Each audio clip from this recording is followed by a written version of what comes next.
On the surface, it feels like you're witnessing a moment of pure freedom. A man, his dog, and the vast expanse of a planet beneath their feet. This is base jumping, one of the most dangerous sports in the world. As of January 2023, this extreme sport has cost the lives of 480 people since 1981. And for Dean Potter, it was a release, in more ways than you think. He wasn't a conventional athlete looking for trophies and a legacy. Potter only wanted to push his own limits, often in the face of criticism and the law, all while in the company of his dog, Whisper. Some might view his risky ascents as a way of life, but in reality, they were his way to feel alive. He would never put his dog at risk, argued Potter, but his own safety, a different matter. His adrenaline addiction bordered on recklessness, with allegations of animal abuse and public endangerment. Dean was no stranger to fear or controversy. He pioneered free base, a high-stakes combo of free solo climbing and base jumping. This behavior earned him notoriety for diving into death-defying schemes, like when he walked high lines with no safety tether. Naturally, this generated both awe and critique. All of it came at a high price. But a relentless drive to face his biggest fear led him to record-breaking heights and devastating lows. In the end, it set off an unthinkable tragedy that would shake the extreme sports community: his final jump. Major stories happening in national parks over the weekend. A deadly jump for two base jumpers at Yosemite National Park on Sunday. The authorities at Yosemite National Park are analyzing images from a base jumper's GoPro camera to determine exactly what went wrong. Devastated. I mean, Dean was a good friend and super sad. Why would someone be eager to risk his reputation by climbing a national monument? What was the error that made an award-winning athlete fail during his tragic fall? And what legacy has he left for the extreme sports community 9 years since? Born on April 14, 1972 in Fort Leavenworth, Kansas, Dean Spalding Potter was the son of an army officer and a yogi. From his father, he learned the principles of discipline and training, while his mother introduced him to the calming practices of meditation. His quaint upbringing never could have indicated the sort of future he'd choose to pursue.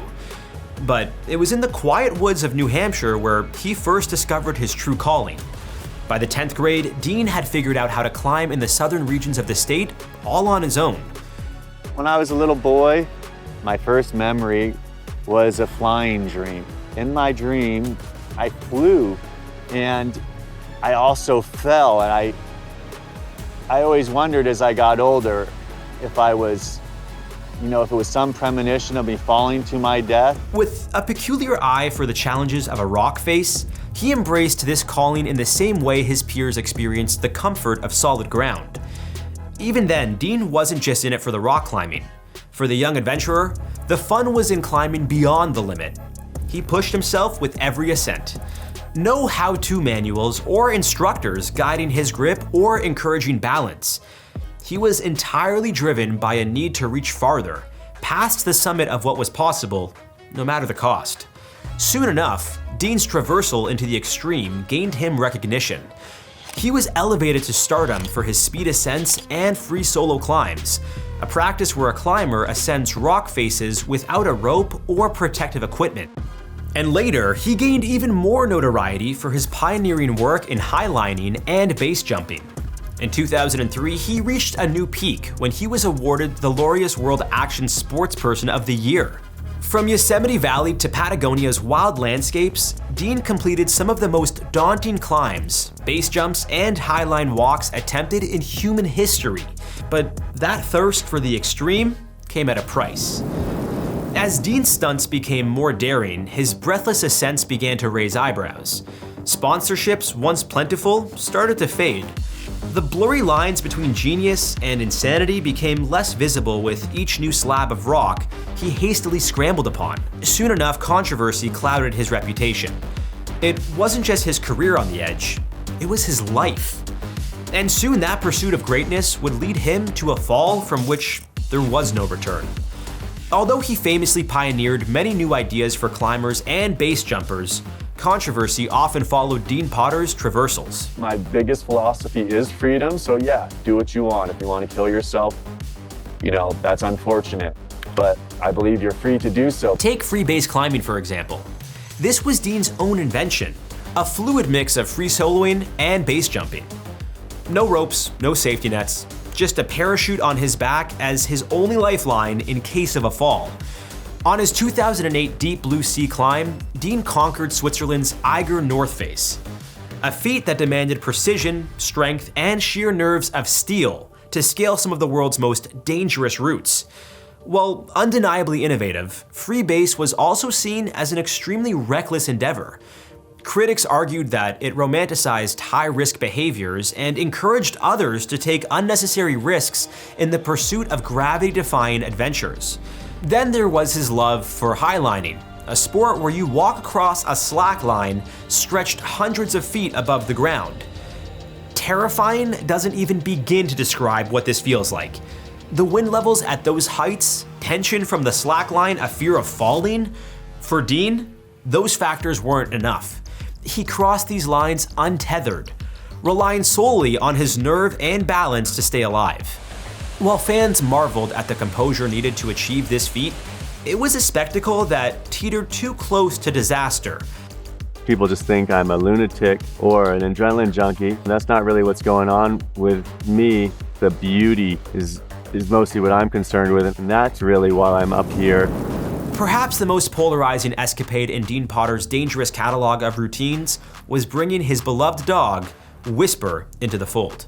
Superman and Crypto sure are cute together, but for Dean and Whisper, there was a real threat tied to their breathtaking flights through the skies. I always like to bring a dog and my best friend with me, and so the idea just came from not wanting to leave my dog in the house or car. I want to bring my best friend with me everywhere. The pair were featured in When Dogs Fly, an intimate short film exploring his flights with the one aspect of his life that kept him tethered to the ground. Fortunately, Potter did take some safety precautions by using a specially designed harness for these flights, revealing a more rational side to the increasingly risky daredevil. I know the truth now. I know there's more than that fantasy of oh, we'll fly together. There's also, oh, we could die together. Despite Dean's assurances, fans and animal welfare groups alike questioned whether he had gone too far, raising concerns about safety and ethics regarding elements of these extreme stunts with Whisper. The presence of animals in sports has always been a topic of debate, and organizations like the Canadian Veterinary Medical Association offer guidelines that help define the ethical and legal lines surrounding the use of animals. Due to the nature of base jumping and its inherent danger for even humans, the CVMA and similar bodies frown upon this sort of extreme stunt. The controversy that truly shook Dean's career came in May 2006, when he free-soloed Delicate Arch in Utah's Arches National Park. Though there were no laws explicitly prohibiting the climb, it was one of those things everyone knew not to do. Everyone except Dean, of course. Many saw it as an act of defiance against the ethical norms of climbing, deeming it a potential threat to the fragile sandstone formation. The backlash was swift and severe. Much like a slip-up 500 feet above the ground, it looked like it would be fatal for Dean Potter's career. His actions resulted in a blanket ban on climbing any of the arches within the park. Meanwhile, Patagonia, one of Dean's biggest sponsors, called it quits, stating that they had no prior knowledge of the climb and found it to be inappropriate. Potter responded by condemning the narrative surrounding his climb as a publicity stunt. Before we jump off the edge, if you're enjoying this episode, please like and subscribe for more incredible survival stories. And, well, stories that don't end in survival. So, what drives a person to take these kinds of risks again and again? Some might call it insanity, passion, or sheer balls of steel. But psychologists have a different answer. By studying extreme athletes, data points to inherent traits like high sensation seeking, a craving for intense experiences, and a reduced sensitivity to fear. People like Dean often experience a heightened sense of reward when overcoming danger. For them, the rush of survival offers a feeling like nothing else a regular life could provide. It's one that outweighs the fear of failure or even death. It may be tempting to imagine that Dean was just a guy with abnormal adrenaline needs, but that's far from the truth. No, Dean definitely felt fear, and I think that's what made his climbing and his base jumping so impressive, was that, he cared so much about his arts that he was able to overcome that fear. He often spoke of connecting with nature and feeling small in the vastness of the world. In a way, his most dangerous stunts weren't acts of defiance towards naysayers. They were acts of reverence for nature and the limits of human exploration. For Dean, his refusal to compromise exposed the costs of his drive. Broken sponsorship deals, strained relationships, and a complicated public image were all consequences of who he chose to be. This all ultimately led him down a path few could follow or understand. One that spurred what would be the biggest stunt of his life, and sadly, his death. On May 16, 2015, as the sun sank into the picturesque background of Yosemite National Park's skyline, Dean Potter and his close friend Graham Hunt stood at the edge of Taft Point, a 7,500-foot spread elevated above the ground that's nearly 3 times the height of the world's tallest tower, Dubai's Burj Khalifa. The plan here was simple: a wingsuit flight with one goal: threading through a narrow notch in the ridgeline. A famous stunt in the sport of wingsuiting called proximity flying that only the most professional athletes attempt. For Dean and Graham, it would require perfect timing and precision to pull it off. To document the occasion, Potter's longtime girlfriend, Jen Rapp, held the camera. With Whisper by her side, this felt like any other day in the life of Dean Potter. As he and Graham prepared, skies faded to gray in anticipation of the darker events about to unfold. They decided to jump at dusk, a quiet hour chosen by base jumpers to evade the hawkish gaze of park rangers. In Yosemite, this was illegal. But for Dean, it was nothing new. Both men jumped separately, but around the same time. As they leaped into the abyss, silence swallowed the entire canyon. This time around, the edge was too sharp. The route required soaring through an extremely narrow gap with a margin of error that was too small for even the greatest flyers. Their spotter waiting nearby heard a distant muffled sound, perhaps tangled parachutes, or something far worse. Radio calls were sent out with no response. Soon enough, they knew that something had gone terribly wrong. The next morning, the bodies of Dean and Graham were found in a rock outcropping below Taft Point. Both men's parachutes were still packed, left untouched. It was clear that the jump itself was fatal. For Dean Potter, the mountain served as both his stage and sanctuary. But even legends are bound by the laws of gravity. In the end, the dream that pushed him to live an epic life ended the way he always knew and feared. Okay, so hopefully this is a wake-up call for anyone watching who's thinking about taking up any one of these sports. But if this doesn't do it for you, let me share some shocking stats with you. One of Dean's signature pursuits was free solo climbing, which comes with sweaty palms and staggering odds. Roughly 1 in every 2,000 climbs ends in death. Now, that sounds a little low, but consider this. Professional climbers don't tend to sit and stay idle for too long.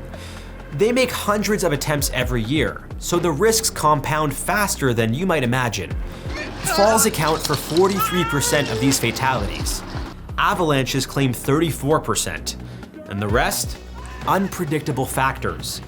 Believe it or not, heart attacks and sudden weather changes account for 23% of the deaths that occur among free solo climbers. As a friend of Dean's, Alex Honnold really pushed the sport into the limelight with his breathtaking free solo climb of Yosemite's El Capitan. And then there's base jumping, which has always been a dangerous pursuit.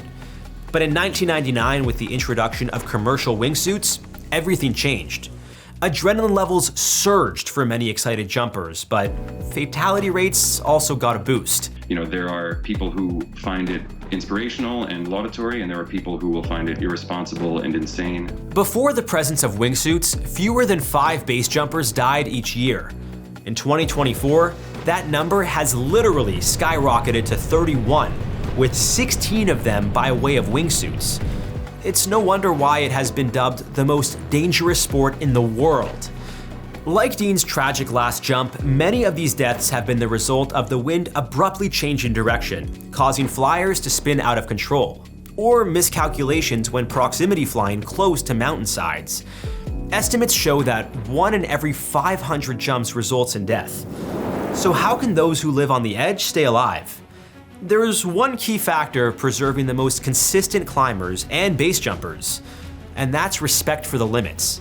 Know the conditions at play. Always check for weather patterns before any expedition. Gear up fully, even if it slows you down. Harnesses, ropes, and parachutes. These tools may seem like burdens, but they hold the potential to save you in times of distress. Train relentlessly. Master navigating low-risk environments before engaging in higher-stake maneuvers. Have an exit strategy. This could be a support team below or a parachute while freebasing. Either way, always prepare for failure. For Dean Potter, survival wasn't always the goal. But for fans who would like to continue his legacy, understanding the risks might just be the difference between pushing the limits and giving into delusions. Now, if you think base jumping or wingsuiting are dumb ways to die, just wait until you see our list of some of the stupidest ways people have kicked the bucket. That's in another episode of How to Survive.